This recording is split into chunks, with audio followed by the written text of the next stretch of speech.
Hi friend.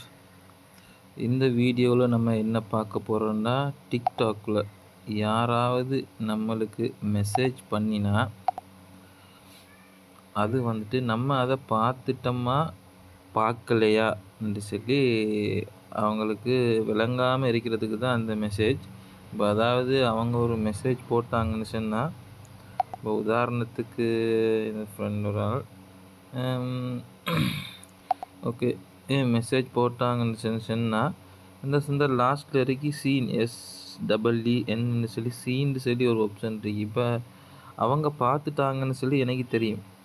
இப்போ இந்த ஆப்ஷனை காட்டாமல் இருக்கணும். சம்டைம் அவங்க நம்மளுக்கு மெசேஜ் போட்டாங்கன்னு சொன்னால் அவங்களுக்கு இந்த ஆப்ஷன் காட்டாத மாதிரி பண்ணுற எப்படின்னு சொல்லி பார்க்குறப்ப அவங்க நினைப்பாங்க நம்ம பார்த்தாலும் இன்னும் மெசேஜ் நம்ம பார்க்கல அப்படின்னு சொல்லி அதை எப்படி சேஞ்ச் பண்ணுறேன்னு சொல்லி தான் நம்ம அப்படி பார்ப்போம். அதை வந்துட்டு இந்த சீன்டு சொல்லி ஆப்ஷன் காட்டாது.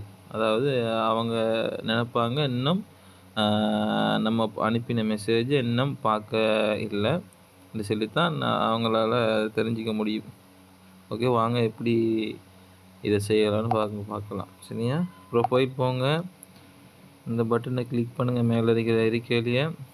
அதுக்கப்புறம் ப்ரைவேட் அண்ட் செட்டிங், இதுக்கு செட்டிங் அண்ட் ப்ரைவசிக்கு போங்க. அதுக்கப்புறம் இதில் ரெண்டாவது ஆப்ஷன் இந்த ப்ரைவசிக்கு போங்க. அதுக்கப்புறம் கீழே அப்படியே ஸ்க்ரோல் பண்ணுங்கள். இந்த மெசேஜ் இருக்கு, இதை டச் பண்ணுங்கள். இதில் ரீட் ஸ்டேட்டஸ்ன்னு சொல்லி இந்த ரெண்டாவது இந்த இருக்கிறத ஆஃப் பண்ணுங்கள். இதை ஆஃப் பண்ணிச்சிங்கன்னா இனிமேல் அவங்க எந்த மெசேஜ் போட்டாலும் நம்மளுக்கு இந்த சீன்டு சொல்லி ஆப்ஷன் அவங்களுக்கு காட்டாது.